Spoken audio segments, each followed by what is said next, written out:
when we say that we're encountering spiritual beings or entering spiritual realms or whatever, when we do psychedelics, it's like, well, maybe actually other things are happening. Maybe you're popping your astral body out of the complex of all your other bodies and forcing it into a dimension where spirits live. Maybe that's not the best thing to do. But one of the things I've noticed with people that do DMT a lot and they talk about it, they have no idea whether these beings are, all they know is that they're way more powerful than them, and they seem to think they're helping them. And when they tell these stories, I can't help but think sometimes that they just don't know. They think they're helping them, but actually it could be a totally different motivation that they can't really wrap their head around. You know what I mean? Because it's too small within the context of these more advanced beings. You know, like Duncan said something like, oh, well, like if you ever met the Antichrist, I would have him on the podcast. And I was like, Duncan, if you met the Antichrist, you would be obliterated in his presence if he spoke a word to you. You know, like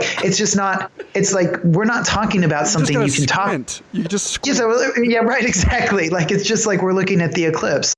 Greetings, future fossils. I'm Michael Garfield, welcoming you to another episode of the podcast that explores our place in time, asking the questions about what it means to be good ancestors, which means, of course, having a clear understanding of everything we have inherited, the full toolkit of cultural resources at our disposal.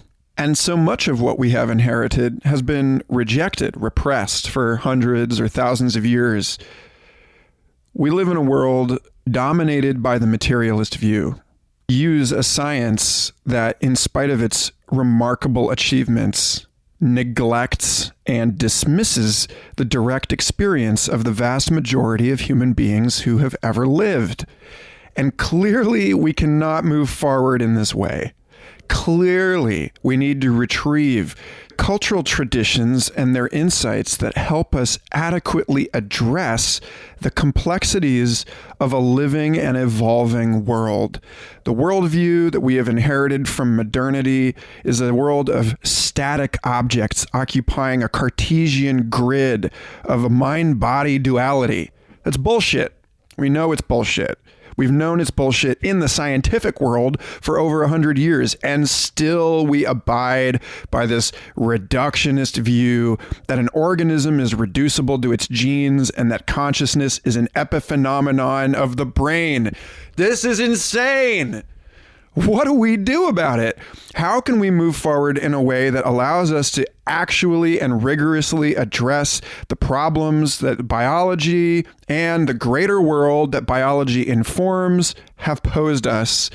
Well, we can start by involving the occult. That's right, boys and girls, and whatever else is listening.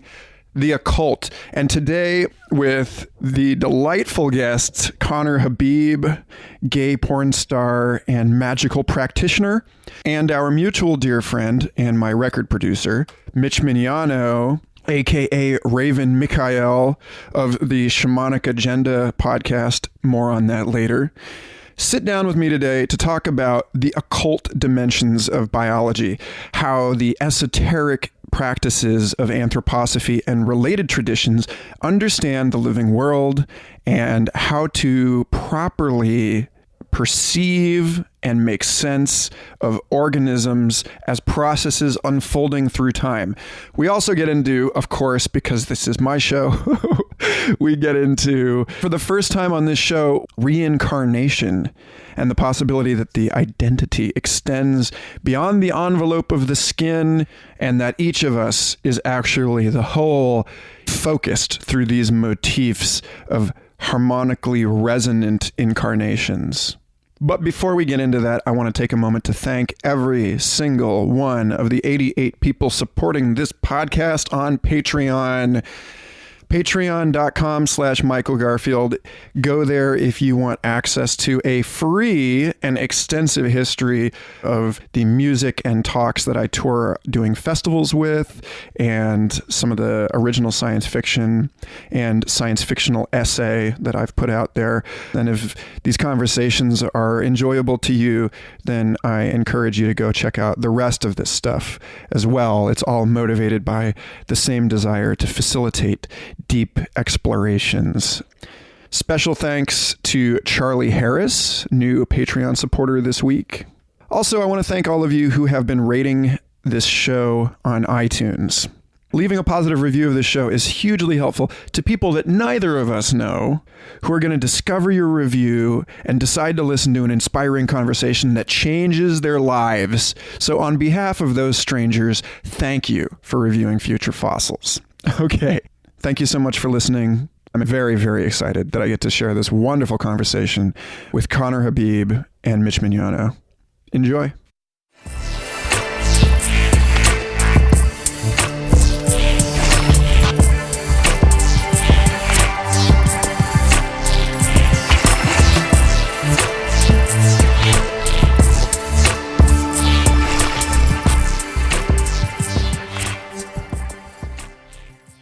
Let us begin. Dude, Conner, thanks for taking the time to talk to us. I know you just got back from Vietnam and everything is crazy. So, yeah, thank you. I'm happy to be here. I'm here with my buddy Mitch Mignano, who has joined me for a great number of festival talks. I've been writing him to get him to be on this show, and then he met Duncan Trussell at Burning Man. And they hit it off, and Duncan had no trouble convincing him that he needed a podcast.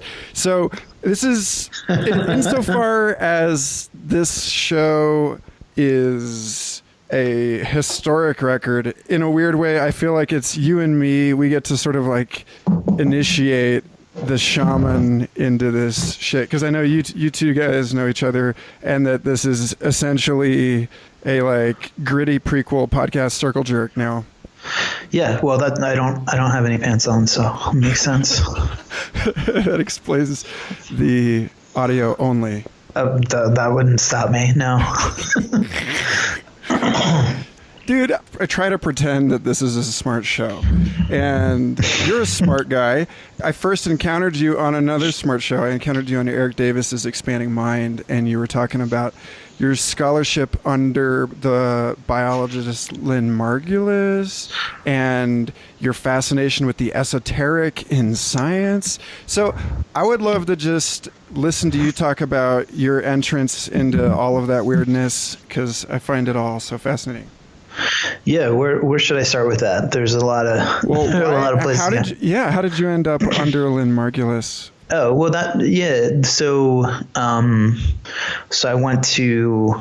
I finished out my undergrad at University of Massachusetts Amherst, and Lynn and her son Dorian Sagan, her son with Carl Sagan, were sort of kind of known around town, And so when I got into grad school at UMass Amherst for creative writing, you were allowed to take classes in any other department that you wanted if they would have you. So I went to Lynn Margulis and I said, hey, I stopped her in the hallway and I just said, hey, I'm in the creative writing program. She said, what does this have to do with environmental evolution? And I was like, oh, well, she's very curt, I was like, well, I want to take your class. She was teaching a class called Environmental Evolution, which she taught every semester, which is about how the biota, the totality of all living things on the planet, interacts with the non-living aspects of the planet, or the abiota, maybe you could call it, and how they interact and regulate one another and all that. This continuation of a lot of work she did with James Lovelock on the Gaia theory, which expresses that the Earth regulates much like a living organism, although there's a lot of sort of flack that they got for that because people were like, the Earth is not an organism. And they said, Lynn's great answer to that was, the Earth is not merely an organism. That's what she said. And so, so anyway, she was very excited that I was into humanities and wanted to take her class because that was a rare thing. And she was also very interested in the humanities. She knew probably hundreds of Emily Dickinson poems by heart. She wrote short stories. She read novels constantly. She had gone to school. She'd studied philosophy in school. So, she was very she was very acutely aware of how important it was to bring the humanities into the sciences and vice versa. And so I think she was very excited. And so then flash forward, another semester or whatever, and we just became closer and closer, and she became very much a sort of secondary mother to me, actually. And my mother is dead, and so Lynn became a really personally important figure in my life, and also my main intellectual mentor. And I'm not a scientist. I probably understand biology more than most people who aren't scientists, but I'm not, I didn't do lab work. I studied with her for 3 years, studying scientists and studying natural history and studying actual thinking about organisms rather than molecular biology, which is in a lot of ways kind of a phony biology. It's not really about life. And so it's valuable in some ways. I'm not totally discrediting it, but it has its uses. I want to put a pin in that because Rich Doyle has a book On Beyond Living where he breaks it down and he talks about how molecular biology killed the organism, and I'd love to come back to that, but yeah, please. Well, that's good. I mean, Lynn always said we always thought, we meaning she and Dorian and her colleagues, like we always thought that biology should have life in it because of the bio and the word. So it's important. And so basically I studied in her graduate organismic and evolutionary biology program. So I was sitting in on graduate seminars. I had no serious science background, and just trying to keep up. And she always helped me, every time I fucked my posture up. It's kind of like a ballet teacher. It's like one step wrong. She's like, nope. And she just had an endless patience for telling me I was wrong, and helping me get it right until I had an understanding of what they were talking about and their language. And it was a huge gift. I mean, it's the best education I've ever had outside of also going to this place called the Nature Institute, which is in New York State, and that's a different story. But really, my main mentor intellectually was Lynn. And so from there, how did you? I feel like if you trace the branches of the tree of disciplines of human knowledge, what we think of as the sciences and the humanities, they join at this trunk, a few hundred or 1,000 years ago, depending where you are. And is that the course that you followed into the esoteric roots of science, or like how did you come through and around and about that? No, I mean, I was always interested in the occult and spirituality and religion, in fact, as well. I was raised aspiritually, not anti-spiritually, but there was just not a lot of religion growing up. And somehow I was still always interested in religion and God, and I was never violated by being made to follow a religion. So I got to investigate on my own. My mom would say, let's go to these churches. What do you like? Did you like this one? And I always said no, except there was a Presbyterian Sunday school that I was like, pretty young. So I don't know that I would describe it this way, but I definitely had a crush on all the boys that were in that Sunday school. So I was like, take me back to that one, but never really landed on anything. And so those interests just sort of, that was on my own, developing that. I also, encountered the occult at a very young age. Not because I was like satanic, ritually abused or anything. I encountered it on my own at a very young age. And so I just became more and more interested in that as time went on. And then, I'd find out about some of these religions, Baha'i, was an early one, or the Arranged book that created these bridges between science and religion, which were, I was always told, fundamentally opposed. And then this guy's name, Rudolf Steiner, came up a few times, and Lynn took me to a conference in grad school. So I knew who Rudolf Steiner was, but I didn't really investigate seriously. And Lynn took me to this conference. It's called Bioneers. She took me a lot of conferences, a few conferences like that. And there was a newsletter and a brochure from a place called the Nature Institute, which was in New York State. And they were having a 3-month-long program on Goethean science, this method of science practiced by Johann Wolfgang von Goethe, who's best known for writing Faust and The Sorrows of Young Werther, and just great literature, but not really known as, really influential scientist. And Lynn said, "Oh, if you can get into that, you must go." And I was like, well, but Lynn, and then you just don't argue with the woman. It was really stupid to try to do that. So I didn't argue. I applied, I got in. And so I was studying at the Nature Institute while I was in grad school. So I was in New York State, had an apartment there. I was driving back to Amherst to study 2 majors and teaching courses at the same time.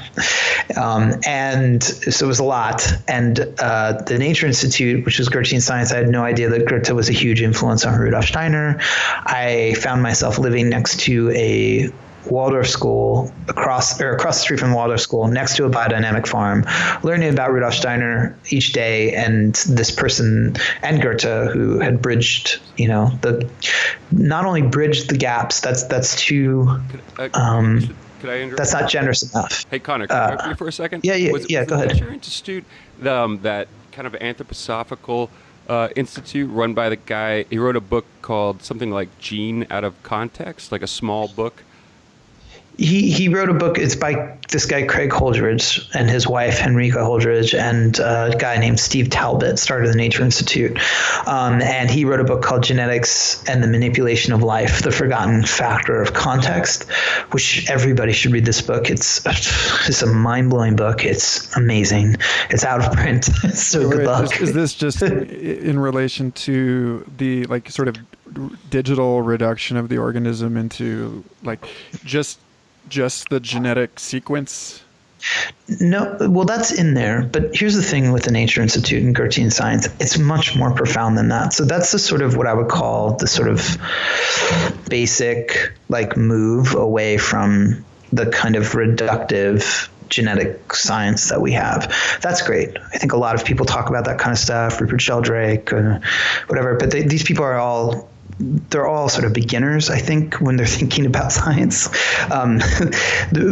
Craig and Henrika and Rudolf Steiner and Goethe and, these just amazing minds. I mean, Rudolf Steiner is a completely different category, but Craig's up there. He's very intelligent.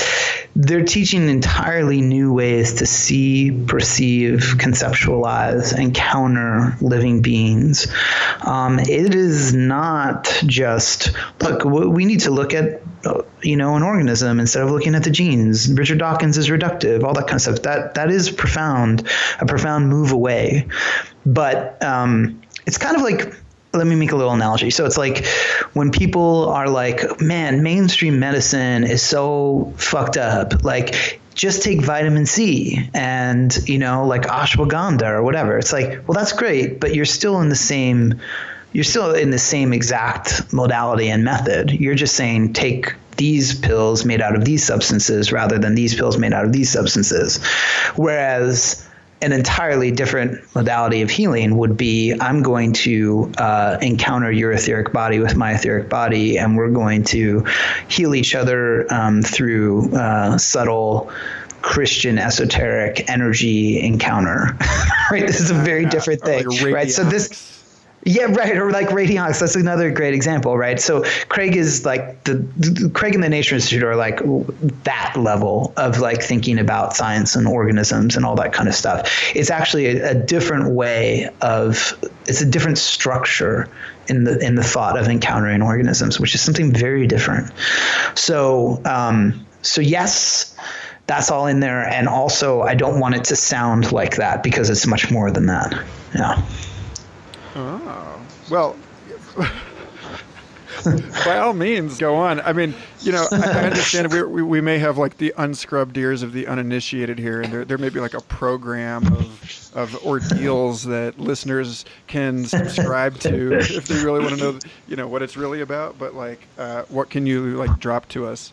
Yeah. Okay. Well, so a lot of it is you have to go through a lot of experiences to understand what what I'm talking about. So or you can read Craig's book as his first book is a great sort of primer. So it's hard to encapsulate. I mean, that's part of the problem with these kinds of sciences.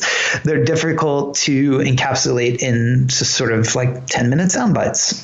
Whereas, the gene is the driving force of evolution. It's like that's easy. You can talk about that in 2 seconds, just like you can flush the toilet in 2 seconds. But I think when you okay, so here's an analogy, okay, and this is also an anthroposophical thing. Anthroposophy being the system of sort of approaching the world, the gesture of approaching the world that Rudolf Steiner developed. We think that if we sort of change the content of our thoughts, that will be sort of more spiritually developed. We can sort of change the world once we have better ideas. But what anthroposophy points out is, no, actually what needs to be changed is the movement of thinking.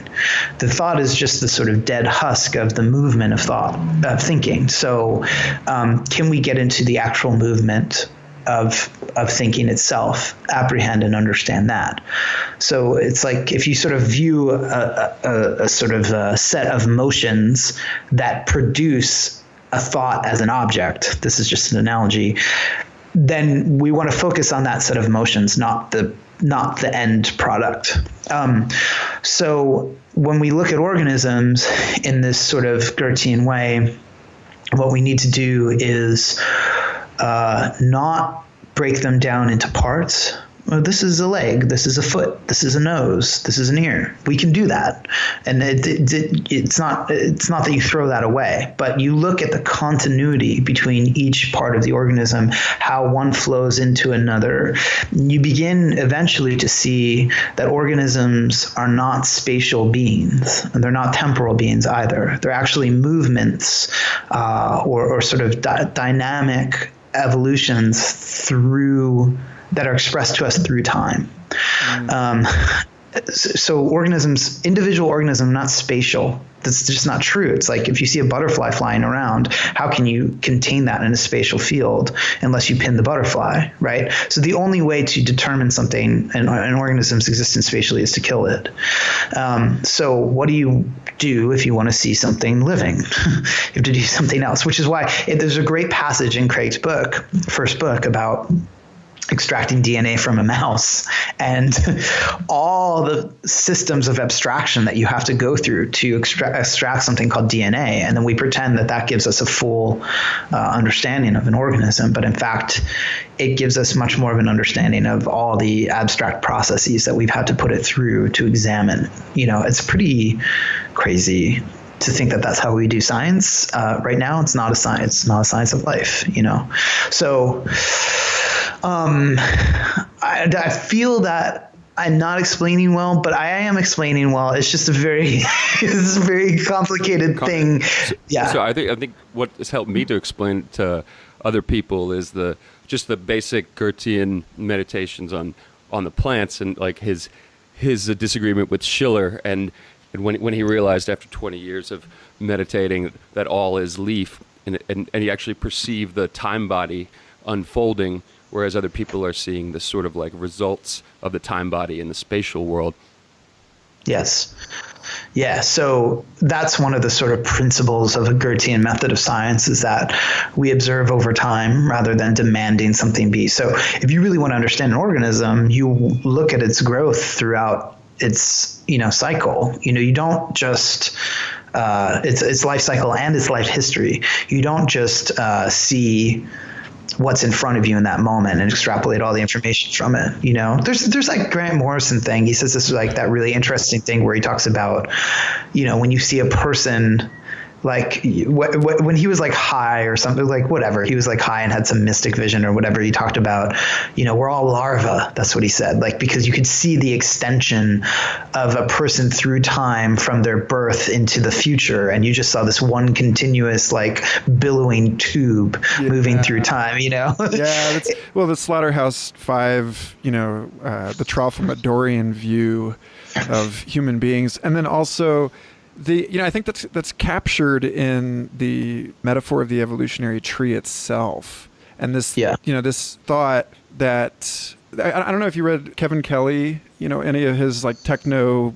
No, I know of him. Yeah. Yeah, but he talks about all of technology as being an extension of this metabolism that's like entropy is driving all of these little metabolisms that are like branches on that Gaia tree, that super or supra hyperorganismal thing, and that continuous through the digital realm, and that like you were saying, that everything is a leaf in that sense, that it's a tree of tiny explosions, basically tiny energy conversions, and so it's all flowing out. Well, I mean, I beat you on inarticulate there. You've been liberated. Well, with Steiner, it's not that everything is leaf, but it's living things that have an etheric body, have this unfolding time body, but the mineral world is a totally distinct domain. I think. Do you remember, Conner, in Christianity as Mystical Fact?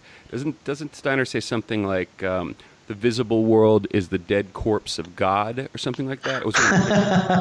That's a good one. There's that Gnostic idea too, that the sky is the dead body of Sophia, and that when you look up, you're actually not seeing sky and emptiness. You're seeing a dead body.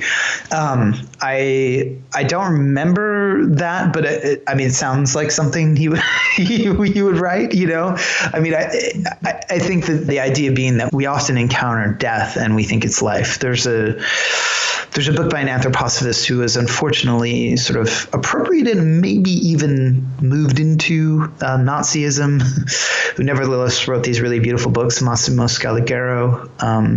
Maybe he was just an Italian fascist. I don't know. Anyway, but he wrote this book called The Light, which is an amazing book. It's not for the faint of heart, but the light we see is the light that has died, is basically his idea. Whenever we see light, we're actually seeing the moment of light's death. Oh, I'm so glad you went there. Yeah. Okay, good. So that's this concept that things, you almost view it as like origami or something. It's like there's some sort of spatial entity, like an origami crane, but the moment we can perceive it, it's already unfolded before us. So it's no longer the thing that it once was. So its body has unfolded. It no longer, and therefore that crane is dead. Maybe there's a sort of remnant of it in the folds, but it's dead. So we think of it that way. When we encounter things, we're encountering them in process. We're not encountering them, and if we encounter them at all, we might be encountering the end process, the end of the process. Yeah, there's the Long Now Foundation has their talks. They do like a monthly podcast, I think, and they had neuroscientist David Eagleman out to the Bay Area to give one of these talks, and he talked about how the latency of nerve fibers in people of different heights makes it so that if you like whack a tall guy on the toe with a hammer, it takes him longer to feel it than if you're short. So he was talking about, if we were to set up a galaxy spanning brain, then it would have these built-in latencies that would mean its thoughts were just like vast and slow, like Lovecraftian cold, whatever. But like, so, this notion of everything being dead by the time it gets to you resonates with, Lynn Margulis being in the Lindisfarne Association, with Mitch's graduate advisor, William Irwin Thompson, who I had on the show a while ago. And Bill's got this thing in Coming Into Being about the, consciousness as the latency space where all of the senses meet. But in order for you to experience anything at the same time, like a sound at the same time as the sight of something, means that's the price that we pay, is that we're always looking at the husk of it, or like an extrapolation. And we're looking at different husks too, because if someone who is 6'4" steps on the toe of someone who's 6'4", then they both have the same speed of understanding of the unfolding pain. Whereas if someone is 5'8" steps on the toe of someone who's 6'4", then there's a difference. So even the processes and the husks become different relative to the husker, but they're different relative to each being. Well, also then with the evolution of consciousness in language, when people don't, classical scholars that are materialists and projecting the present sort of like epistemology and trying to understand the Greeks in their language and their world are missing the sort of activity of thinking. And you can see it in the language through the more verb oriented than we have. But you really have to do meditations to get to the point where your consciousness, where your cognition is somewhat activated, which psychedelics seem to do for people also. I know that you and Steiner aren't so into that. But hey, you haven't checked in on me about that for years, so you don't know anymore. I just thought Duncan said. That sounds like an invitation, actually. No, it's fine. I haven't revised my views. I just wanted to give you shit. Yeah, well.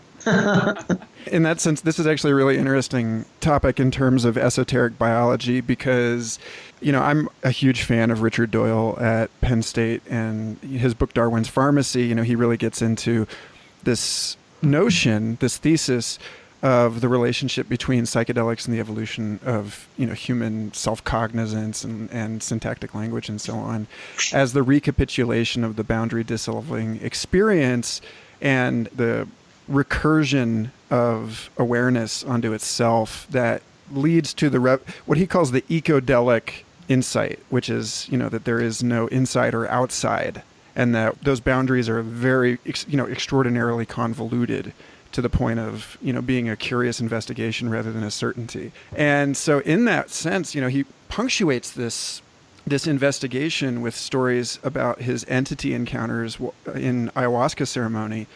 And, he's such an elocute and rigorous intellectual, and yet he's like so comfortable in this space playing with the sort of like fuzzy ontology of these things that are neither within or without him. And I understand there are like certain innate risks to the initiate to be like dabbling with entities and so forth, but I'm curious if that is specifically your objection to psychedelics as an adjunct to the occult disciplines.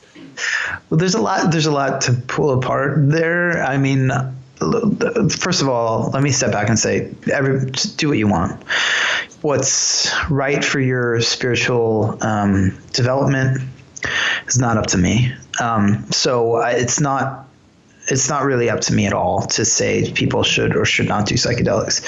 What I want is a different cultural conversation about them that allows different kinds of information in, aside from these are terrible and should be illegal versus these are like bringing me spiritual awakening, bro. Like I don't find either of those satisfactory. And I'm not saying you guys have those, but I'm just talking about the dominant the dominant conversations, the ones that we're allowed to have or that are portrayed here and there. Yeah. So I think, first of all, I don't need them anymore. So I'm not the best person to talk to about them. There are people who are in desperate need of intervention. It's something that Daniel Pinchbeck said a long time ago, which I think is really still very relevant, which is that they are medicine for people who need to be shocked. It's like taking really, really potent antibiotics for an illness. It's like you don't really want to have to do that. Like it would be great if you could heal on your own, but like most people can't, so they need something. I think you can do it other ways. I think like Gordon White, my friend who has the podcast Rin Soup and wrote this book called The Chaos Protocols. He's like, has this ritual in his book that you can do. Would I necessarily recommend doing that ritual either? Not really. I think that our desire to speed up our spiritual development is like, first of all, sort of aspiritual. It's like, look, we have many lifetimes. Many. And if you want to rush it this one, you might have to contend with the fact that you rushed it the next time around. There's no way really to speed it up in the long run because you're going to have another life. You're going to have a life between those two lives. But I think that my objection, if we could call it that, which is fine, we'll call it that, is that what are they really doing? When we say that we're encountering spiritual beings or entering spiritual realms or whatever, when we do psychedelics, it's like, well, maybe actually other things are happening. Maybe you're popping your astral body out of the complex of all your other bodies and forcing it into a dimension where spirits live. Maybe that's not the best thing to do. Maybe you're creating a tear in your spiritual anatomy that's allowing something in that maybe that tear is not appropriate. I know somebody who did I'm trying to remember if he told me not to tell this story or just not to tell it and use his name. Okay, I think he just did it and told me not to use his name. So let's just go with that. He did DMT so many times that the final time he did it, he tripped for an hour and a half, which is unheard of with DMT, right? Like just on and on and on. Yeah. And the beings there were like, don't ever fucking come back. Like, you are not allowed to come back. If you come back, we'll kill you. Right? So much like these like fine, fun beings, they were like, no one wants the machine elves to threaten them, so they were just like, but look, we'll give you everything, like this is all you need at this point. This is all you need to know. Right. And so for me, it's like, to what purpose, to what end, to what limit? These are all questions that I want talked about. And I understand most of them can't be talked about unless people do the psychedelic drugs. But I can have those kinds of experiences or things that are similar to them without doing them anymore. So I'm, again, maybe not the best person to ask. Well, that's the other thing, too. I mean, this phenomenon of, I don't know, Steiner talks about something about like kobolds looking through peepholes or something, that when a writer gets drunk and then yes. It's like right? And this idea that he talks about the beings of the ninth sphere or something that are more advanced, and in the latter part of the 20th century there will be a Ahrimanic school developing where people that are unprepared will develop all these sort of powers. But they didn't prepare for them, and so they could actually be overwhelmed by these beings that are essentially self-interested and not fundamentally benefic to human evolution and Earth evolution. And that seems to be the thing, that there's a perspectival like essence to each being in their realm. And when I hear, I don't go crazy with things. I mean, I'm not as much of a psychonaut as a lot of the people that I come in contact with, but I have, after I studied in my graduate school with the anthroposophists, I was super straight edge. I went to Burning Man several years and didn't really do anything. And then I met people that I trusted that kind of were more shamanically oriented. But one of the things I've noticed with people that do DMT a lot and they talk about it, they have no idea whether these beings are, all they know is that they're way more powerful than them, and they seem to think they're helping them. And when they tell these stories, I can't help but think sometimes that they just don't know. They think they're helping them, but actually it could be a totally different motivation that they can't really wrap their head around. You know what I mean? Because it's too small within the context of these more advanced beings. And I think I was Duncan on the Shame Mouse when in conversation. He was talking about it, and I actually liked what he said. He had a very positive spin on it, but at the same time, it is fundamentally ambiguous. I mean, how can it not be? But so I think that I always tell people, look, like take it for what it is, but just take personal responsibility for your own balancing your own humanity within the Earth context of Earth evolution to the best that you can. So it's sort of like when Steiner talks about Lucifer and Ahriman. I mean, I feel like the lessons I learned from the anthroposophical study are what have kind of given me a framework to be able to process experiences. And so I think the combination can be really healthy, because I also feel like it's through certain psychedelic experiences that I've been able to understand what the fuck he was talking about, you know? Right. I like all of a sudden, like something, you know how it is. You read Steiner, and then it's like, I don't know what he's talking about, but I know that he's so smart, and everything else has eventually made some sense. You hold something for 7 years, and then in meditation or through some personal experience, all of a sudden it pops out like a fruit falling from a tree. Oh, I've had that happen many times when I wasn't actually, totally sober, and I'm like, oh, and then I'm like, I wish some of my anthroposophical friends would try ketamine or something. You know, you can watch the plants grow. But I do think doing it through meditation, because I think the psychedelics are more. It's like a roller coaster compared to meditation. You have more. You have more focus control, and it's slowed down, and it builds something. Like you said, it's like it's almost like your astral body could be like ripped open, and you get a vision of something, but it's not integrated. You really have to do the work to integrate it, and it could totally throw you off course and all that stuff. I actually totally agree with so many of the warnings now that I've experienced it, but that's me, and a lot of people don't. I don't know. A lot of people don't really seem to take that kind of responsibility with it. Yeah, a big part of what you're saying is that there aren't enough people who are qualified to lead people through the experiences. And most people who are doing psychedelics in this country are doing them without anybody just leading them through the experience, or like someone in some LA apartment, you know what I mean? It's like, it's not... I think that there are people that can lead us through, sure. And I think that those people have training, and it's not anthroposophical training, it's some other training. And I also think that anthroposophists really need to get their shit together in their community because they've in many ways become fundamentalists at worst, and at best just sort of a hermetically sealed community that's not really letting anybody else in. And so therefore preserving their ability to access spirituality and the spiritual without any risk, which is also dangerous. Not having any risk is a really dangerous thing. And so I think that there's I agree with a lot of what you said. I just think that when we're talking about the general culture's encounter with psychedelics, I just am wary of the way we talk about them. And, I think another thing is, and a lot of people who do psychedelics don't think that evil exists.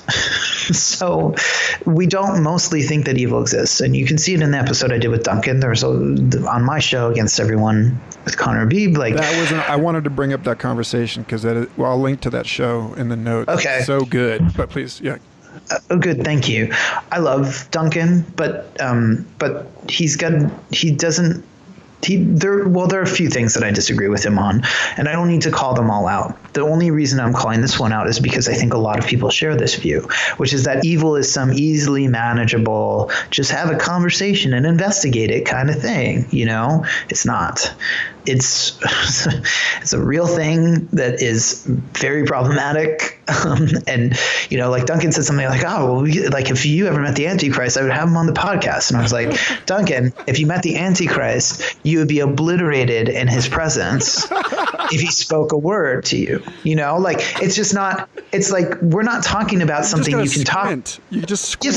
Yeah, right, exactly. It's just like we're looking at the eclipse. I mean, that is partially, it's like we're not talking about something you can have a conversation with. We're talking about something that would actually obliterate your soul so that you would no longer even exist. You would be in a state of utter non-existence, and it would take pleasure in doing that to you. Oh. This is something completely different. And so I think that people who do psychedelics, very often there's already a trusting view that you're going to throw some peyote into you and everything's going to be cool, or maybe you're doing it to solve a problem. So you think it's going to heal you or whatever. And it's not that the beings that are associated with these medicines are evil, but it's like if you don't have any gauge on the fact that evil exists or what goodness might be for you as an individual, then you're going to have a hard time interpreting the experiences. Like you said, Mitch, it's like, so you encounter machine elves and they're nice to you. It's like, yeah, well, politicians are nice all the time when they want something from somebody. I'm not dissing on the machine elves. They sound cool. I've never hung out with them. They sound fun, but it's now I'm worried that they're listening to me and they're gonna, I don't know. They're gonna mess with your thermostat. Yeah, exactly. They're messing with their I'm going to get a packet of certs and open them up, and there's going to be a machine elf in it. Actually, it's on the label if you look at it. Yeah, that's what Retsin is. It's ground up machine. Saccharin machine elves. Exactly. So, anyway. So this position on this intelligence horizon question, the recognition that we're no longer the top predator in the jungle, and maybe we never were, this sort of endarkenment. I don't know what else to call it. Like, we're, in some ways, people talk about possibility that we're living in a digital dark age, that in spite of this like overflow of information, that we actually don't have very good data preservation standards, and that actually we're recording very little compared to what we will be or could be, and that people will look back on all of the rapid change and transformation of this time with very little understanding of what actually happened, and that it will be like a frustrating blind spot historically. And so I think about that on the one hand, and then I hold that next to science fiction author John C. Wright, who his first couple novels that he wrote were these like aggressively atheist, also like psychedelic transhumanist explorations of like what happens when we become pets of our machines. And we're wrestling with the fact that we're inhabiting these environments that are sort of built for us by things we can't understand. And then he takes this position with God as like a thought experiment, and he says, all right, I can accept that if this being is totally transcendental to me, that it decides when it wants to reveal itself to me.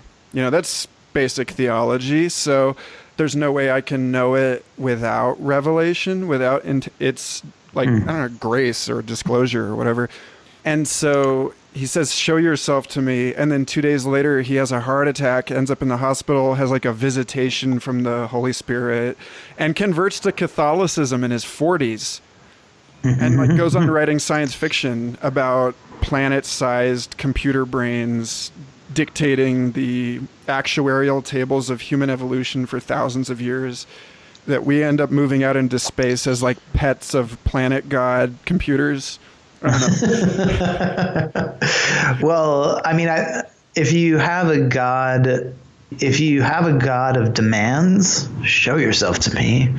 You're gonna get a god of demands. It's like, I think it's like you could instead find a most loving God and say, make me feel good, like you could do that instead and encounter God that way. I don't know why people like have that kind of exclamation point, idea of like how God is supposed to reveal himself, or itself. It's like, if you have any idea of God, like, that thing can do anything, right?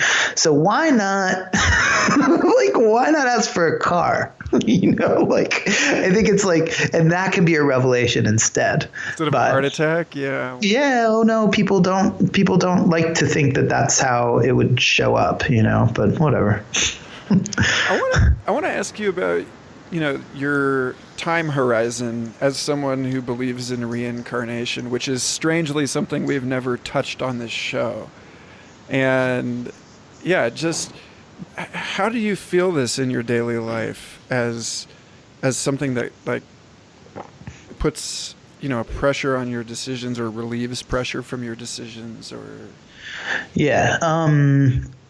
Well, first, I experience reincarnation primarily through the sort of proof of it for me, whatever that meant, was being contacted by people who had recently died, and sort of getting the sense that like a being was transforming. So I've never met someone on the other side of that who was reborn again that was like, look, here I am. It's not like that for me, although so it's an incomplete experience of it, but it is an experience of it nevertheless. So it's not just something I read about. But I do experience people in my own life that I'm like, oh, here you are again, when I first meet them. And it always seems to have something very, just the weird shit that you're like, no, this is not a coincidence, So that's one of the first things where it's like the ability to discern coincidence from karma. Coincidence is it's still there, but it's just much less present than it used to be for me. The world is filled with meaning, which changes your time frame, because it's not just shit happening. It's like happening to you. Things happen for you, which is different. It's different. It's different having a surprise than having someone deliver you a gift that you knew was coming. I also, Rudolf Steiner has this great metaphor of like he's very funny. People don't think of him as funny, but he's actually really funny. He makes a lot of jokes that we just don't get because he has a German face or Austrian face. But it's like, so he says like, it's as if you were standing on a balcony and you drop a flower pot and then you run down the steps very quickly, and then the flower pot lands on your head, like you can do it to yourself, so I try to view myself as my own child, because I'm the kid, because I'm going to have me next time.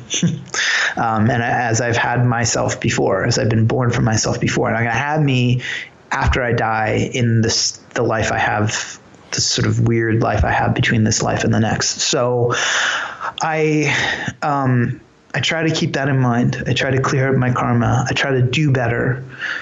Another Rudolf Steiner thing. Don't say be better, say do better. There's a different ego slant between those two things. So I try to do better. And I pray to do better. I pray and I work and I think about doing better each day, not just each year or each week or whatever, because I know it's coming for me. I know I'm going to be changed and then changed again and then changed again and then changed again into different bodies and non-bodies. So yeah. How does that interact with the Twitter time horizon? Because you're great. You're great on Twitter, and it's like somebody who is sitting on that like wide open Alex Gray style like plane of awareness of just everything transforming into itself, just innumerable masks peeling off one another forever to reveal the only lover you've ever had, and then meanwhile like throwing shade on Twitter. I was like, how does that join in you? Yeah, well, I would definitely say I've thrown shade less over time. Everybody was really nice in the beginning of Twitter, and then everybody got really mean. And I'm nicer now than I was before. There was last year I really was like, okay, I'm really going to try to only attack people and institutions in power. And that's only to sort of empower other people, not even really to attack them because they're not going to give a fuck about what someone says to them on Twitter, but to empower other people to sort of be critical. But then, I would get in these like sort of just like bitch fests, with people like back and forth and just like, well, obviously, nothing of my work, just like this total. Right. So the challenge for me is not a challenge of how to be on Twitter as like some like awesome, some awesome, but it's more of like, what feelings arise in me? Can I pay attention to them? And what do I do when I have those feelings? It's a self-observation thing. It's an externalization of, which errant thoughts and get out, which thoughts are really my own, all that kind of stuff. This year, I think it was like a couple of days ago, I tweeted like, if you ever feel like attacking someone directly on here, post nudes instead.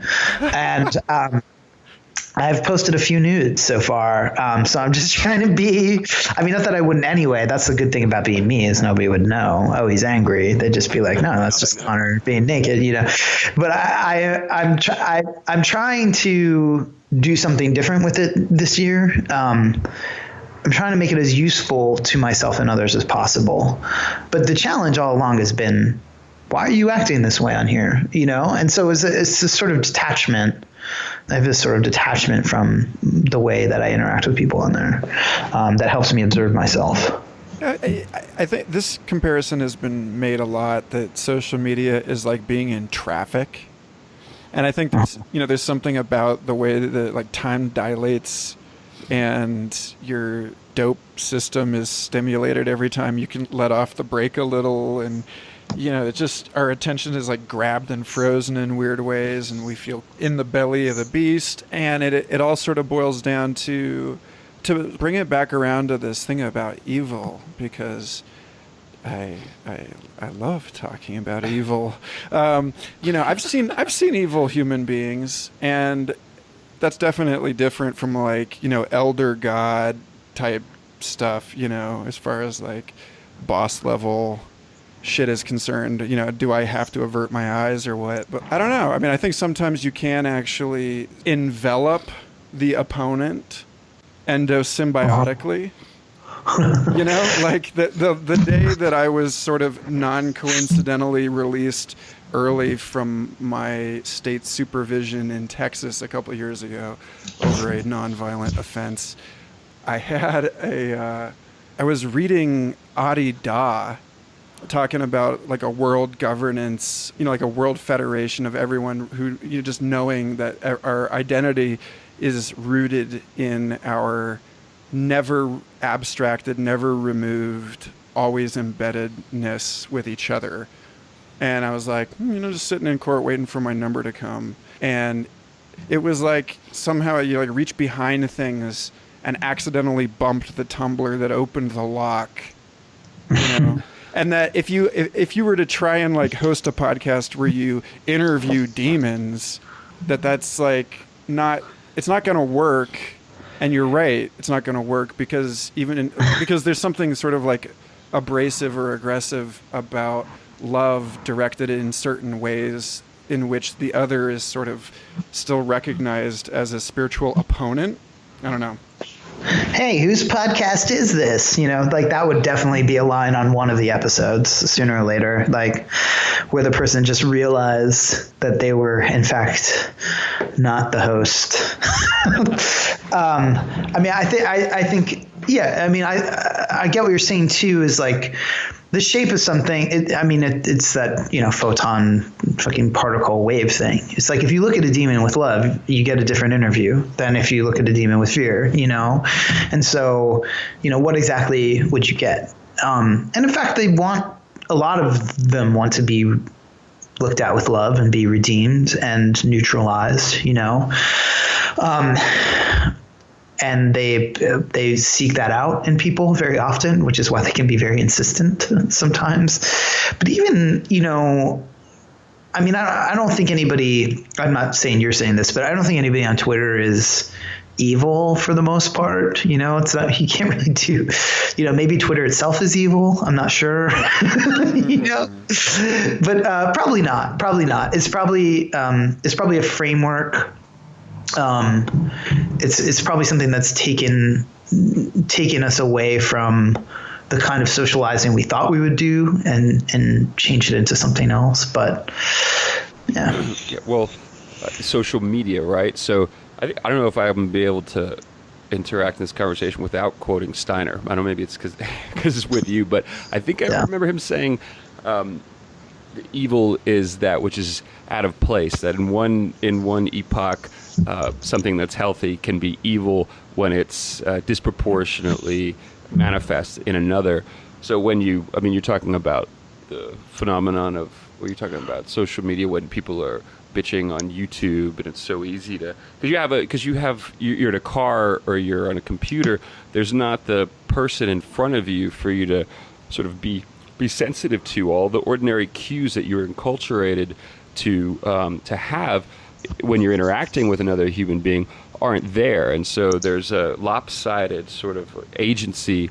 And so in a way, it is the Twitter or the computer or the media itself, that it's not that it's evil in itself, but the way that it disfigures the proportionate interaction of beings that are enculturated to have certain sensory cues, that the epiphenomena of that it creates an effect of evil, unless you were to compensate for it and by becoming conscious of it and then adapting to it, like what you were talking about, the little things that you have, like, okay, I'm going to put a nude pic instead of, when I have this. That's what seems to me would be like a step in the process of adapting to the mediated context, which is something we're all going to have to do a heck of a lot more of.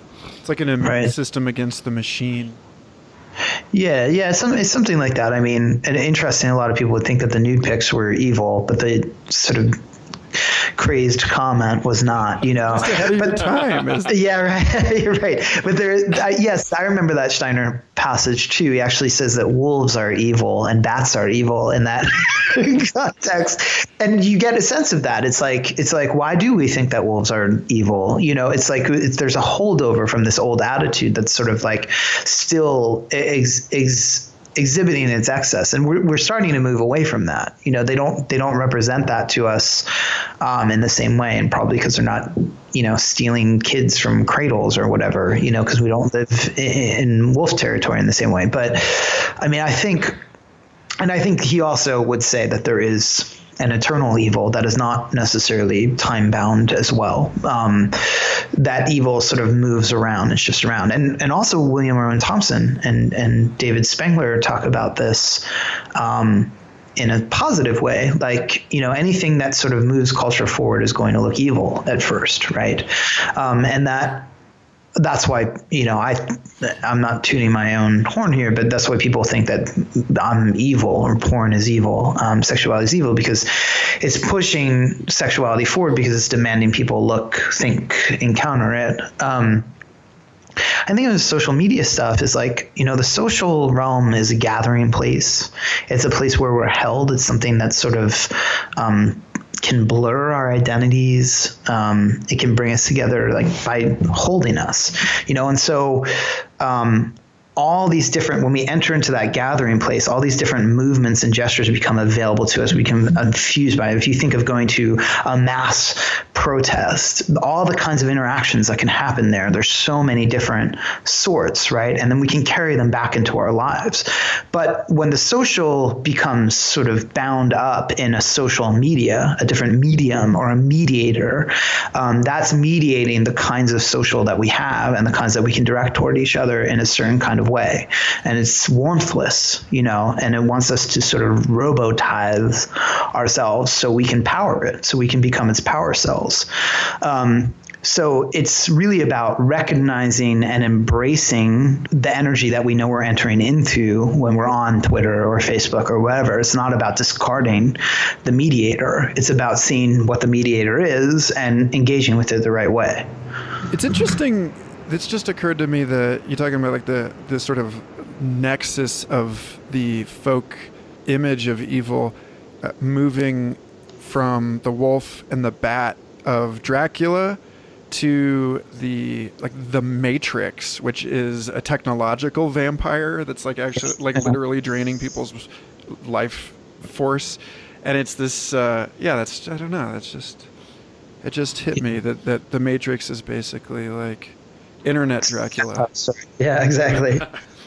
Well, dude, this is so cool having you on the show. I feel like, we really only scratched the surface of what we could have been talking about, here, and I really appreciate your time, and I don't want to take too much of it up before you go, but I do want to give you a chance to stump what you're working on right now, and to, if you want to leave a message in the archives for the unborn digital archaeologists that are going to dig this up one day.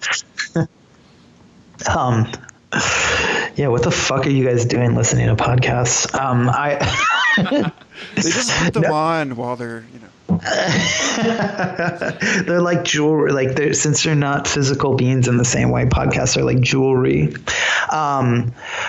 Yeah, so I have a dual format as a podcast and also a web series called Against Everyone with Conner Habib. If you go to patreon.com/Conner Habib, that's where you can support it, which is a really good idea because I like interaction and money and the feeling of validation and all that kind of stuff. But also I spend a lot of time doing this thing and it's for free for everybody. So if you can contribute, that is fucking awesome. The show is a show about ideas. I started it because almost every podcast I was on or media thing, like we would start getting to like the cool shit. And then as soon as we got like sort of deep, people would be like, okay, and then on to this next thing. And I was like, no. It's like, let's do this, and I just wanted, and also I was like irritated that everything, was like so many people's podcasts are like, you have this thing, this book came out, this object came out. Let's talk about the album that you have out now. Let's talk about, it's like, it's so topical, where I just thought like interesting people have interesting conversations, and I wanted more of that.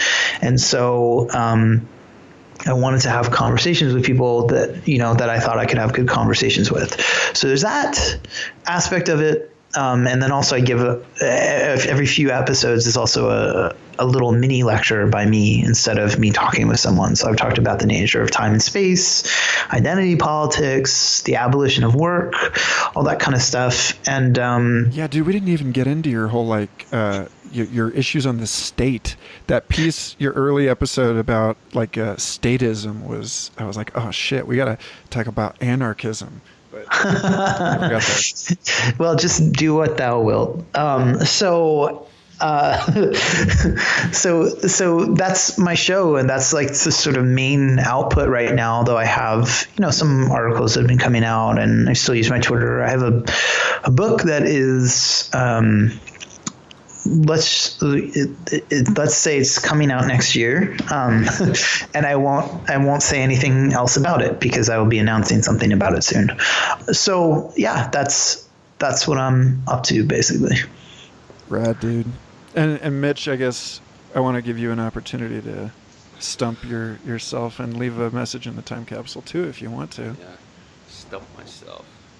Stump me in this. Like a political campaign, like you stand on a stump. I see. And you speak. You say, hey, yeah, this is a good idea. Senator?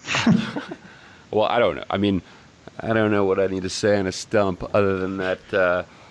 I guess like one of the reasons you said being on here now, this sort of prequel, I think it's worth mentioning that, I met Conner years ago when I was editing Edge Realms of Consciousness for the Evolver books, and we both connected because we were these sort of I don't know what you call it, but left-hand path version of anthroposophists and seemingly left-hand path and Lindisfarne people, right? Because Conner is also a gay porn star, and I was a professional gambler, and that was sort of like out of the ordinary for all the other the other people that I was meeting in that context.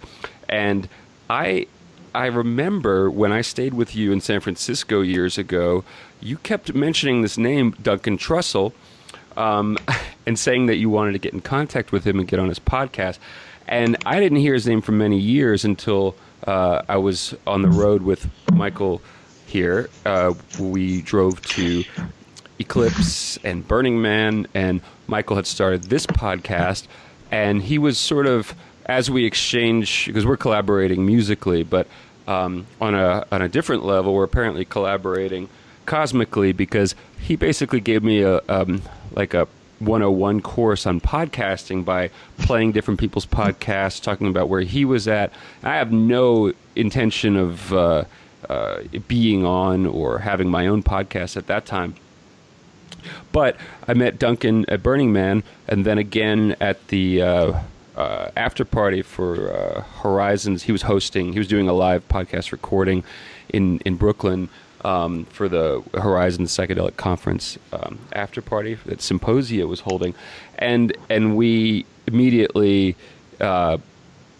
connected, and he invited me to a synthesizer expo the week later. I happened to be into synthesizers, and he didn't know that, but or he did know that, but we never explicitly discussed it. So we go there, and then he says, "Oh, you know Conner? Oh, I'm going to send him a picture right now." And I'm like, "Yeah, of course, yeah, I totally know him. I haven't talked to him in years." And then I was thinking about how did I meet this guy Duncan? How did he? There's physically meeting him, and then him coming into my consciousness through Michael, and then even further back through you, but in this totally kind of seemingly random way, up until the point where I become close friends with him, and I'm thinking about the things that Steiner would talk about incarnations and destiny, and how you're in elementary school class, you're in homeroom with the people that you're supposed to be in homeroom with, this kind of stuff, and then 3 days later, Duncan's like, "You got to start a podcast, man." So right now I'm in the process of developing my website and a number of different things and practicing for that. But the Shamanic Agenda podcast will be eventually coming out. I think Duncan's going to be my first guest since this is all his fault. So I'd love for you to be on as well. I want to talk about these kind of things. So that's where I'm at right now. It's my stump talk. Yeah, that's the first advertisement for something that doesn't exist yet we've had on the show. So, hey, right on. Dude, guys, thank you both so much. I really appreciate it. Thanks, man. Thanks. I was hearing, when you said that, I'm sorry, I was just hearing some atheist listener being like, besides God.